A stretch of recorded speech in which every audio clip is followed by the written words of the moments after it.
Hi, everyone. Welcome to today's Career Chat. I'm Krista Harmon, a workforce development consultant with the Kent ISD in Grand Rapids, and I'm so delighted to have Jordan Meyers with us today. He's a financial representative. Welcome, Jordan. Yeah, thank you for having me. So go ahead and tell us, when you were 16 years old, did you want to grow up to be a financial representative? Did you even know what that was at the time? Tell us about that. So, no, not one bit. No, I grew up in a small village of Kent City, Michigan, just north, and frequently attended the KCTC. And I just wanted to work in sports because everyone told me, growing up, do what you love. You never work a day in your life. And I'm like, well, I love sports, and that's what I wanted to do. So the idea of wearing a suit to work every day, no, was not for me. So, but it's quite a surprise that I'm here. So when you were an athlete, I assume you were an athlete at some level, or was it just more watching sports? Tell us about that interest.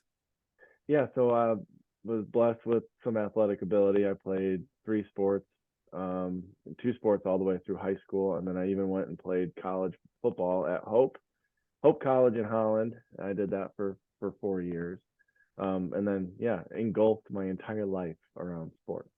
Yeah, I bet. So, and that makes sense. Like you're an athlete, you love sports. So people are saying that to you. When did you what kind of major did you even pick when you went off to college then, since sports was kind of your focus? Yeah, athletic training, sports medicine. Yep. Yep. So what a better office than being on a playing field. Yeah. So when did you realize that that might not be for you? Was that early in your college, or tell us about that transition? Because some young people think you have to have it all figured out ahead of time. And I want you to share how some of this kind of is a journey. Yep. So, I mean, my high school didn't offer an athletic training program. So I was just kind of going off of what I thought I wanted out of a career and what would make me happy. And so it actually took me a couple of years into college to realize, you know what, like I started going to class, even though I found the information valuable and interesting, the clinical side of it, I started to find like I just didn't want to go, and but Hope College was so stinking expensive that changing my major was not an option. So I finished it out because knowledge about sports medicine it's invaluable, and it's something that I still apply to my daily life. And every time my kids get hurt or my wife gets hurt, like I have that knowledge to apply and help them. Well, that's kind of cool. But I want to point out the fact that you were already like intuitively going, something isn't fitting here. Mhm. And especially around the clinicals. So was it like touching people's bodies? Was it like, what do you remember like that wasn't the right fit? Because I want young people to really pay attention to that intuitive voice, that little voice inside that's saying, and the fact that you stuck it out, like you say, it was a little further in and you're not going to bail now. So there's something to be said for finishing that commitment. So good for you. But yeah, Yeah. what do you remember about the feelings of what wasn't fitting? Well, it was learning more about the career itself. As far as, I was looking at some of my mentors and they had families, but they're always on the road. They're always traveling.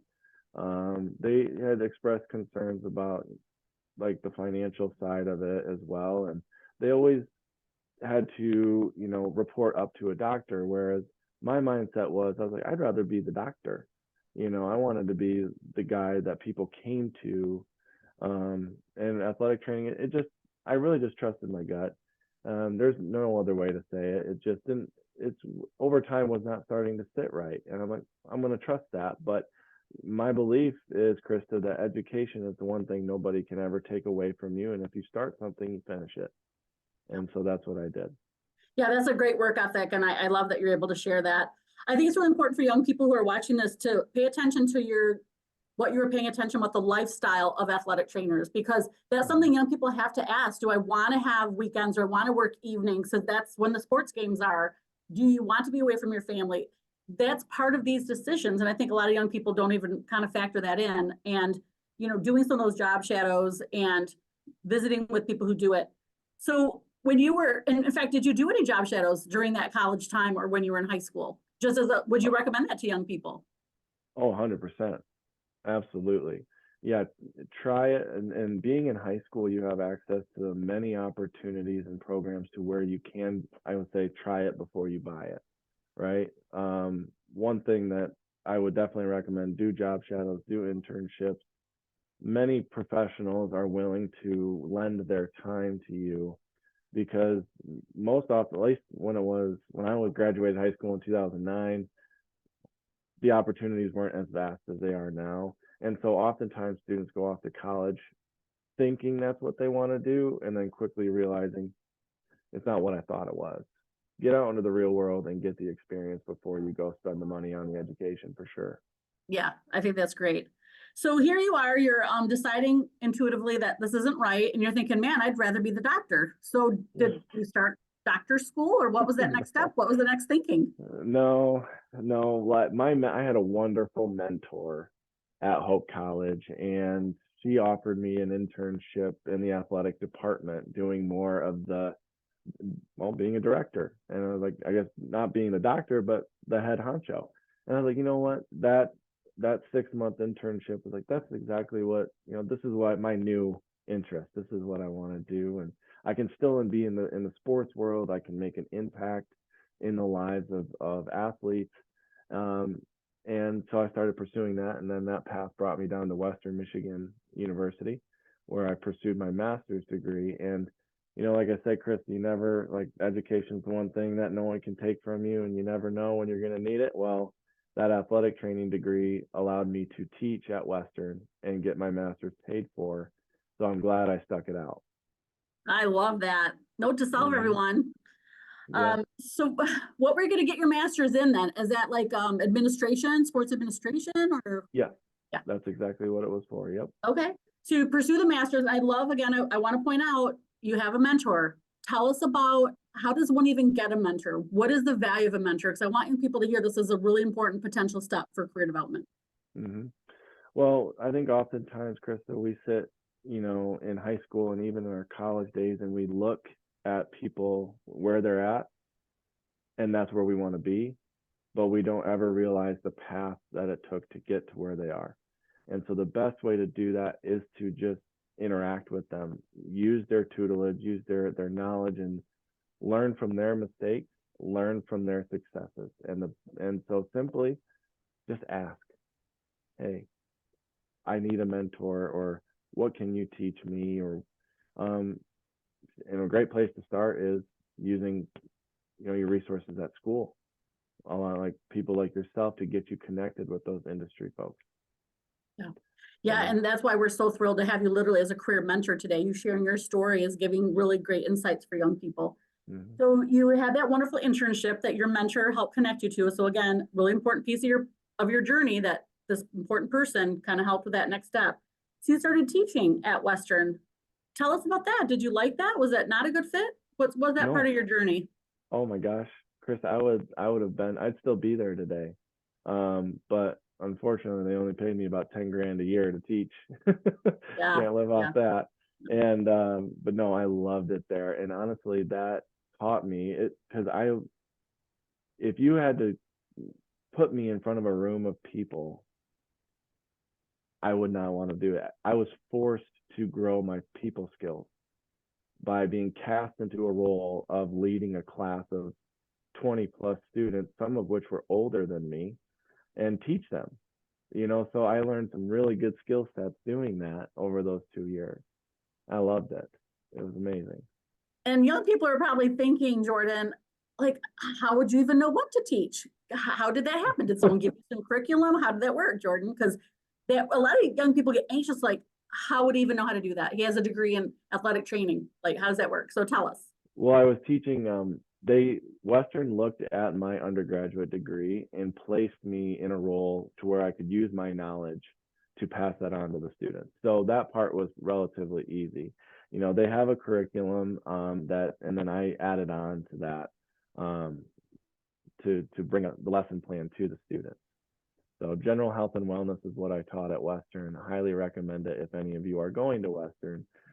It's a wonderful class to take. So here's a job when you were a 16-year-old, you're thinking sports, and here you are teaching. Again, you guys, these journeys this is why I love my job. I love hearing the journey. So you're teaching it, but the money is not is not good. So you're like, I gotta support myself and my family. Did you have a family at that point where this is getting pushed, is getting to shove, or you're just knowing that you want that for yourself? Correct. And in my heart was still focused on the athletics too. It wasn't on teaching. I was like, I'm going to be an athletic director, or I'm going to be at a university doing some type of administrative role. So that's where my heart was going. And then when I graduated from Western, I spent about 2 years as a substitute teacher full time, because one of the best lessons that I learned is it's not always what you know or where, or it's not always what you know, it's who you know and where you've been. And my connections in the sports world, I didn't do a very good job networking, and getting to know the right people who could help me get that foot in the door. So for those 2 years, I really struggled trying to get an interview with, and I was applying all over the country, but my resume did not, I guess, wasn't weighted enough to get that opportunity, which is okay. Why is it okay? What happened? Because through those 2 years, I learned, okay, it took a while. It was a lot of late nights writing cover letters, getting letters of recommendation, and submitting application. I think I had about 230 plus applications out there. And I finally just sat down and was like, okay, maybe I need to redirect my mindset. I need to focus less on what I want to do and maybe more on what I'm meant to do. So, what is the why behind why did I want to go into sport? From athletic training, from administration side, it's okay. I don't want to be behind a desk. I want the ability to impact people. And I do like to travel slightly, just I don't like being in the same place every single day. So those are three components of a career that I was looking for. And when I realized that, it shifted my focus to my next career. Well, Or let helped me me dig into find. that. We're going to talk about that because that's really important. But there's two things I want to dig into because this is so, so important. One, you never gave up. You're filling out all these applications, Mhm. but that was probably a very hard time for you at the time. You had this master's degree. I don't know if you had any college debt, but you're like, figure out what this next stage of life. So I just want you to normalize that a little bit of how sometimes these transitions happen. How did you keep yourself motivated? How'd you pay your bills? Mhm. Yeah. Well, that's a very good question. One, um, I wanted to be successful. And success looks different to every single person. But the standards that I hold myself to, I didn't want to be a substitute teacher the rest of my life. I enjoyed it. It was great and it did exactly what it needed to do. Um, it taught me a lot of good skills. But I worked hard. I went to Hope College. I mean, that's not the easiest college to attend. And then, got a master's degree. I did it for a reason. Let's not waste that, and let's keep going. Let's figure it out. But it was that shift in mindset that I had from doing what I wanted to do to figuring out what I'm meant to do. That's what changed everything. Yeah, I just want young people to hear that, you guys. Sometimes you have to just start to look at a different way. And that's so impressive, Jordan, that you took the time to really figure out the why on what you're meant to do and why, what's going to motivate you. So you have this master's degree, you develop these teaching skills, which is transferable skills, young people. Everything we do in our lives, we're gaining skills to do the next thing. So thank you for sharing that, Jordan. Did you check back with your mentor? How did you start to make this shift then? Oh, I relied on my mentor heavily to get me, connected with different athletic directors in the college world, and even in the high school world. And one of the biggest lessons that I learned through that too is I did not do my research enough, learning that, hey, to be a high school athletic director, you need a teaching certificate. At that time, you did. Now, today, it's a little different. But um, I also didn't look at job opportunity, like what's the job demand? Is there actually a demand for the sports world? Which there was not. It was a very flooded industry. And I know that's a hot topic in workforce development, and career development today, is look at the outlook. And that's Yeah. something I failed to do. It's kind of like the Venn diagram, do what you love, but do what's needed out there. And then this in between, right? That's where they're going to Yeah, come together for you. right. Such great wisdom. Young people, you need to hear that the research is important. Check that out. It doesn't mean it's a no, but you need to have that realistic expectation going in if this is an in-demand job or not. So I love the fact that you're talking about this research and getting that proper data. So obviously this wasn't coming together. You've asked some new questions and now you're shifting. So your title now is a financial representative. So help us understand some of that transition. Well, for the 7 years prior to becoming a financial representative, I was a college admissions representative. So I'm called recruited. I went and did public speaking in high schools all across the state of Michigan, spreading the message of the college that I worked for. Again, getting in front of, dozens, if not sometimes 100+ kids in an auditorium with a microphone, doing my thing, I guess. And then I actually had to interview those students for school. So picked up a lot of skills along the way. But again, that career met my three things that I wanted. Not behind a desk. I have the ability to impact the lives of people, and I'm somewhere different every single day. So why I got out of that is I got married and we had twin boys. And my schedule was just not, it wasn't very family friendly, so to speak. So then I was, during COVID, finance became a very, very good topic or a passion project of mine as well, especially being married. Okay. Now I got to worry about providing for myself, my wife, our retirement, and then the kids came, and I'm like, oh, okay, all right. Now I got to worry about their future. And then I always kind of thought that financial advising or being in the finance world was kind of sitting back, watching the stock market and wearing suits and going golfing all the time. That's not true.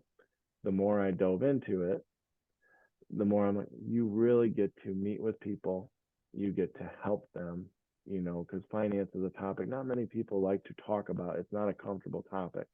And, you're sitting around the campfire. What are you going to talk about? Not finance, right? So I think I've been blessed with a personality over the years, and the skills that I've learned from teaching to interviewing to speaking has prepared me for this role. Would I have done this even 5 years ago? But the timing worked out. And that's, so yeah, to answer your first question, if I was 16 or 17, would I imagine myself doing this? No way. No way, Jose. But like I said, even literally 5 years ago, not even. No.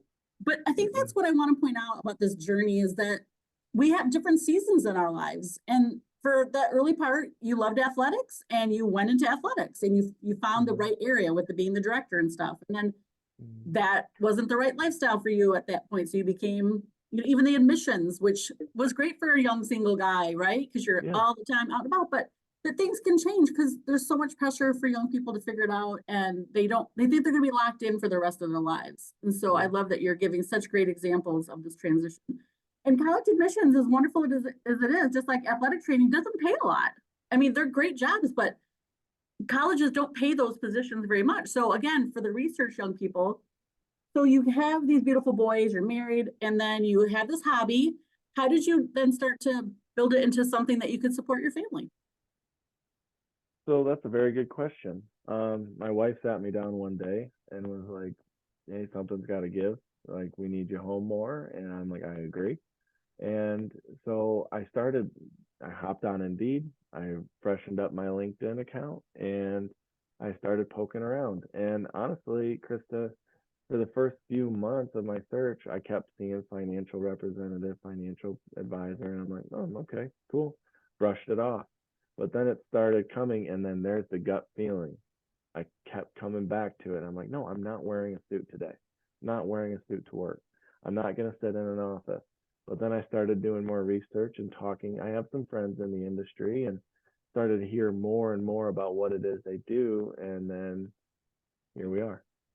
Because it meets your three things, doesn't it? It does. Yep. Yeah. I had a meeting in Byron Center this morning. I had a meeting in the office. I had lunch in Walker, and I've got a couple meetings this afternoon. Yeah, and helping It's people. different. I'm Yeah, helping people. I love it. Yeah. I love it. And that's the thing about transferable skills. We can do it in one setting and that we can do it in a totally different setting. So Mhm. help young people understand what a financial representative is. What's a typical day like for you? What is the purpose of a financial rep? So the purpose is to provide guidance, to advise people on how to best prepare for their retirement, um, or get the protection that they need. Life insurance is actually a part of it as well. Um, the typical day, I will start out, and look at we'll call it my book, the people that I'm working with. What areas do they need help? And then I'll go out and I'll attend events, such as like a lunch meeting or a conference, just to network with local industry professionals too. And because I work with some other insurance agents, I work with realtors or mortgage lenders, and we can partner together um, to help our clients. And then I'll usually host meetings throughout the day, whether it be in the morning, afternoon, or sometimes at night if need be. Um, my wife and I have it worked out to where like I have about 1 or 2 late nights a week, and she gets a night, and then every other night that she wants to get out and go enjoy being, Yeah, that's great. away from the kids. Yeah. How old are the boys now then? Twin boys Oh, or girl yeah, boys? they're twin boys, Boys. so they're Team Bam Bam. That's what they are. You know, they're gonna be 2 in June. Oh, Kyle, your household's busy for sure. Oh, yep, toys everywhere. It's chaos. I love it. So the networking is really important part of your business, building your business. And again, part of your personality is that's great. That's a good fit for you. Um, what is the favorite thing about your job and what's the least favorite? So the most favorite is when somebody looks at me after the meeting and says, "I wish you would have called me sooner." Yeah. That's it. You know, um, when you have the opportunity to impact their life, and when they don't have to stress about any financial burden because you were able to help them, by far the most rewarding, right? The most, I would say, the negative side is, I don't know, sometimes the late nights get a little long. Um, but quite honestly, it's like, you can have a full day scheduled of meetings and people could just completely cancel every meeting you have. Like, just don't show up. And then, as frustrating that might be, that's life. Sometimes it doesn't go to plan. You have a good attitude. Yeah. I know that young people are wondering though, did you have to go then and get some special training to do this? Because obviously you're switching industries. Is it something companies provided for you? Did you have to get another degree? Tell us about the education to get into being a financial rep. Yeah. Well, I will say that we live in a world and today where we have every bit of information that we need for free at our fingertips. So don't hesitate to go learn, right? You can pick up financial tips on how to better yourself just by going onto YouTube, for Pete's sakes, right? So don't hesitate to do that, but it does require training, a lot of education. I started out with in this industry, you're always going to be training. I mean, some of my colleagues are in their 60s and they're still taking certification tests. So you're a lifelong learner in this industry for sure, but it is certification and license based. Okay, so did you join a particular company then where Hmm. they brought you in and they put you through training and then you're selling some of their products or whatever? Or are you like independent? Correct. I joined a company called Modern Woodman. It's a not-for-profit financial firm. Go. We do a lot of work in the community, which was a big part of why it attracted me, is the community service aspect. That is the forefront of everything we do. And yes, they are helping providing some of the training and the educational tools for me as I continue to grow. How did you even pick that company? Because like you said, you were on Indeed, you saw all these financial rep positions. Like, was it again a mentor? How did you get some input? Was it networking that you heard about this company? Help young people Mhm. understand maybe how that worked. Yeah, so along the way, Modern Woodman just kept popping up on my feed, and I submitted the application and heard back from them. I did hear from some other financial firms as well, but this one really stuck out solely because they're a not-for-profit. And the work that we do in the community, in the way that they conduct their business, their morals, their ethics, their mission, it aligned with who I am and what I want as an individual and as a professional, and it just kind of meshed. The timing was perfect, and here we are. Here you are. Yeah, here you are. But again, I want to pull out of that, Jordan, that again, you were doing some self-assessment. You're looking at your values. That's an area that a lot of people don't do the self-assessment on. And just for young people on this, watching this, there are free values assessments on the internet. You can put that right into Google and really look at, what's important to you. Obviously, the hours were important to Jordan. He wanted to be home more. So that's a family life balance value. There's all sorts of values, but those motivate us on Monday mornings, right? When we're working within our values, and this company met that for you. So I just want to point out that revisiting who we are and the why, and because I think a lot of young people get lost in that, and they might be looking just for the money, right? Or just the job title, but there's so much more. And if young people can take that away, that's awesome. What would you like to say as we have about 3 minutes left? So we have another quick question, then we'll have you share a final word of wisdom. But go ahead. And what do you think about that? The values and self-assessments. I would definitely do that. I would definitely look and you know what? I think you said it earlier, Krista, like different phases of your life is going to change. Your mindset's going to change. Your values are going to change. So just focus on who you are as a person right now and what you want and why you want it, and go after it. Don't worry about, when I was working with high school students, they get so bogged down about trying to figure out what they want to do the rest of their life. Don't worry about that, right? Life's going to take you where it's going to take you. Just be smart, make the best decision for you in the moment, and then go do it. Don't just sit on your couch, on your phone, or on watching TV. Go do it. Yeah, and I think that's so important when we hear you putting out those 230 applications and meeting with your mentor, and doing the research. This is not a passive process to find our careers. It will not come to you, young people. You must talk to people like Jordan, get out there and do the research. Otherwise, 6 months from now, you'll be in the same spot, right? So that was a good word of wisdom, but let's give you the last minute. What's that final thing you want to say to young people? Because you've met them as a missions counselor, college admissions, so kids pretty well. Yeah. Right now we live in a world where Gen Z as a whole does not like debt, right? So many students are choosing not to go to college because of that, and I totally understand, right? Your education is the one thing that nobody can ever take away from you. You never know when you're going to need it. So if that's something you want, go after it, right? And my last thing would be, don't focus so much on what you want to do, but focus on what you're meant to do. I feel like that belongs on a bumper sticker. I love that. I wrote that down. Hallmark card. There you go. As a career developer, I'm going to use that for sure. Oh yeah. Thank you for spending the half hour with us. It was so great to get to hear your story and your journey, and I'm so thrilled that you found something that you're enjoying and meets your family's needs. So thank you, Jordan. Thanks, Krista, for having me. And hey, if anyone has questions for me too, Ms. Harmon knows how to get a hold of me. I'd be happy to talk with you, or help in any way that I can. I actually live like 5 minutes from KCTC too, so I don't mind stopping over and having lunch or something. Whatever. That's great. Very generous offer. Thanks so much. All right. Have a great day.